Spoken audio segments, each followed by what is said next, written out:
माता ब्रह्मचारिणी ने शिव जी को पति रूप में प्राप्त करने के लिए घोर तप किया था।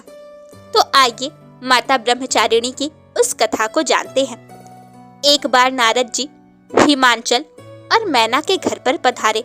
हिमांचल और मैना नारद जी को देखकर बहुत ही प्रसन्न हुए और उन्होंने अपने पुत्री पार्वती जी को नारद जी के चरणों में डाल दिया और कहा कि आप हमारे पुत्री के गुण और दोषों को देखकर बताएं कि इसका विवाह किससे होगा, इसे कैसा वर मिलेगा। तब नारद जी ने पार्वती जी को देखा और देखकर वे समझ गए और वे बोले कि तुम्हारी बेटी तो समस्त सद्गुणों से संपन्न है। इसके नाम पर ही भविष्य में समस्त स्त्रियां पातिव्रत्य धर्म का पालन करेंगी, इसे ही अपना आदर्श मानेंगी। लेकिन इसे ऐसा पति मिलेगा जो कि अमंगल वेश वाला होगा, जटाधारी होगा। तब ऐसा सुनकर के हिमांचल और मैना बहुत ही दुखी हो गए और वे नारद जी से इसका उपाय पूछने लगे। तब नारद जी ने कहा कि इसका तो एक ही उपाय है कि यदि यह शिव जी को पति रूप में पाने के लिए तपस्या करे, क्योंकि भावियों मेटि सकहि त्रिपुरारी, शिव जी में ही ऐसी ताकत है जो कि वह भाग्य का लिखा भी मिटा सकते हैं।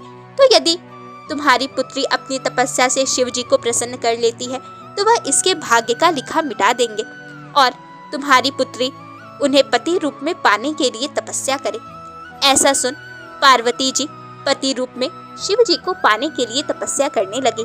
उन्होंने घोर तप किया, ऐसा घोर तप किया जैसा आज तक किसी ने भी नहीं किया था। उन्होंने 1000 वर्ष तक कंद और मूल खाया, उसके बाद 100 वर्ष तक साग खाकर बिताए। कुछ दिन जल और वायु का भोजन किया और फिर कुछ दिन कठोर उपवास किया। जो बेलपत्र सूखकर पृथ्वी पर गिरते थे 3000 वर्षों तक पार्वती जी ने उसे खाया और फिर उन बेलपत्र को खाना भी छोड़ दिया।